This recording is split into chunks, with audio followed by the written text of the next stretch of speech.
What's up, my brothers and my sisters from another mister? So today we're going to do a comic book review of The Scorched, issue number 19. This is Jessica Priest. She Spawn. This is her thrilling rebirth with unforeseen consequences. Brought to you by RatedComics. Let's get to it. So previously on The Scorched, the Planet Eaters have arrived. She Spawn is dead and Spawn is gonna get his revenge one way or another. He's pissed. So at Arrowhead Stadium in Kansas City, the last time we saw the Scorched team, this is in the previous issue, She Spawn was buried. Spawn had to return to the fold and the Planet Eaters were coming to Earth. Though one had already arrived, the one they call Senator Terminus. He's doing a speech in front of 75,000 people saying, I pray for your repentance while I'm speaking. All these people being tied up were like, we did nothing. I swear, we followed all of your commands. And Senator Terminus is like, sadly, that's the excuse you humans always use. You continue to fail your missions. And he slices them off.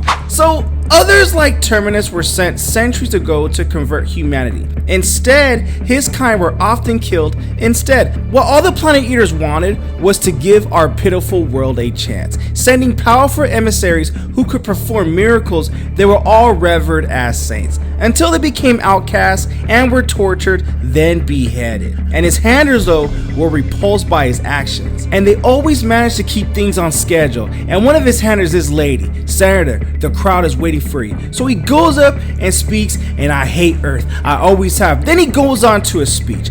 But he's always learned that people all want the same things, to be told the sadness of their life isn't their fault. It's not their fault. And he wants to explain that their sadness in their life were meant for greatness, if only someone wasn't holding them down. So he greets the people in the stands and he tells them, look around and rejoice in the fact that so many of your friends and neighbors are also here to share the same moment. I hope you will all call an enlightenment. Each and every one of you are capable of not only changing your own lives, and this guy is killing with this speech, but first we need to take action what has been stolen from you and what has been rightfully yours from the beginning, and that's your freedom. And this pentagram forms around his eyes and he tells them you deserve so much more. So the crowd erupts and knows it, and he has them right exactly where he wants them, like cows to the slaughter. So elsewhere in Oregon at the childhood home of She Spawn, Spawn interrupts Medieval Spawn. This takes off exactly where we left off in the last issue. This place is off limits to everyone. You know the rules, Medieval Spawn. We stay away from those we especially care about, especially the children. So unless She Spawn's dead, you want to tell me why you're here? I'll tell you exactly why I'm here. She Spawn is dead and her family deserves to know that. What are you talking about, says Spawn. So Medieval Spawn explains her tragedy. Their conversation is far from being private. So as the two of them leave, they have both been spied upon by both their fellow soldiers as well, Monolith and Redeemer. So as a young one that Jessica Priest had hoped to protect, her daughter, she's out the window. She tells Granny that she thought she saw someone and they were dressed like they were going to some kind of party, like they're gonna have some kind of fun. So Granny's like, well, come with me, baby girl, let's get something to eat. I want to watch our senator speak. You should listen to him. And I'm sure she's referencing to Senator Terminus. Alright, so you know this brother's about to go down with this. So Monolith tells Redeemer, I don't understand this custom. Medieval wants to tell a little girl that her mother's dead? And Redeemer's like, well, he wants to honor his fallen warrior. Then honor her by keeping the fight going, not by traumatizing a child. We've come too far into the future. You know that. And you know that if we don't change things now, there isn't going to be anyone left to tell their loved ones are dead. So you know, we got to do this thing right now. And Spawn out of nowhere tells Monolith, you failed, Monolith. You were supposed to lead them, not worry about your own damn needs. So with the help of Medieval Spawn, the heroes have returned back to the battlefield. I'm sorry she died, says Monolith. It happens with soldiers, but the Planet Eaters don't care how many of us fall. They want total annihilation. The question is, what are you going to do to stop that? And unfortunately, the answer to that question will have grave consequences. So back to Arrowhead Stadium. This guy is cleaning up the blood that Terminus left. And he's like, yo, man, if this guy is such a saint, why does he keep doing this? And this girl tells him, we don't question his reasons. They never question the reasons. That's a cardinal sin. That's what got them there in the first freaking place. But the honest of what's happening to the blood before them does beg some questioning. It's like somehow something new is being formed. Terminus and his order have been avenging themselves by changing and transforming their victims into the monsters they already were. So combining them into something that now Terminus can control, and this monster, this blood monster, just forms. And this guy's like, what's he doing? Get Terminus, tell him to stop all this.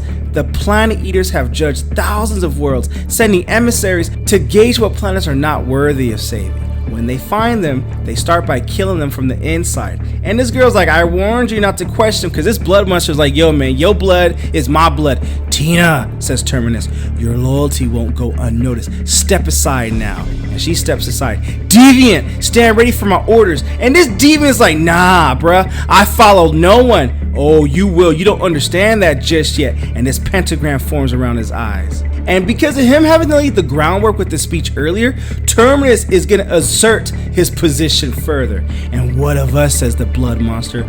Oh, we move on to other planets, says Terminus. And those planets still await judgment. But first, those who've been waiting must be given a sign to begin their attacks. Tina, connect me to them. And Tina is like, oh yes, Senator. So on a private feed, the call goes out to across the world to chosen leaders with his pentagram eyes and planet eaters in their DNA. Triggered servitude begins, orchestrated by Terminus. We got a connection. You're streaming live. So he tells them, followers, we gave this planet a chance, sending them saints who offered nothing but forgiveness and prosperity. And for that gift, they made those saints bleed, then suffer, but no more. The time has come to finally act, their own blood being the weapon that'll kill them. So gaze upon it. Even the strongest kneels when ordered and kills when commanded. So geographically scattered, the other leaders, all who've hidden themselves, watch away at Terminus, and they await their extraction, because soon the earth will be dead. So in the mountains, the Scorched seek the blood of their own. And Monolith is like, man, this is a waste of time. Then leave. You're free to go, says Spawn, but we're going to find her whether you like it or not. So is this some kind of burial? And the rest of the team understands that even though the relationship was complicated and strained at times like this, a bond is shared between Jessica and Al. In fact, this bond is shared with all the Hell Spawns. So Spawn hunts down the one responsible for Jessica, Spawn's death, and that's Necro. And he has the wind howls from across the sky, a storm that he built up inside to sweep it all aside, and he finds it. He's mad at himself for allowing Jessica to get exposed to his enemies when he wasn't there, because he had pushed her, and he had pushed her harder than he should have. So he plans to rectify that mistake. He goes in and decapitates Necro's head. Monolith is impressed, and Spawn's like, alright bruh, let's get up out of here, it's time to go. So while the rest of the team knows that Spawn is just getting started, not far from them, beneath the snow, a low-pitched sound begs to escape.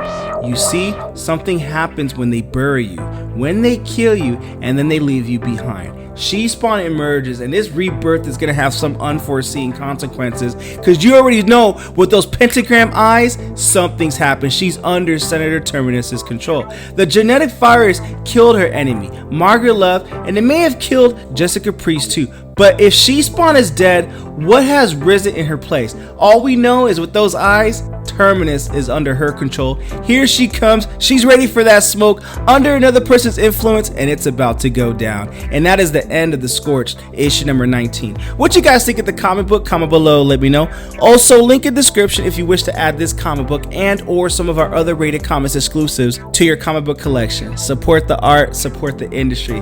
Lastly, yo man, this review is sponsored by coffee, because I do these reviews early in the morning, and this was definitely gangster. I'm loving where The Scorched is going. So if you'd like to buy your boy a cup of coffee, link in description, or donate to the super thanks. But the greatest compliment you guys can do is by liking this video and subscribing to Rated Comics YouTube channel. Thank you again for watching. Until next time.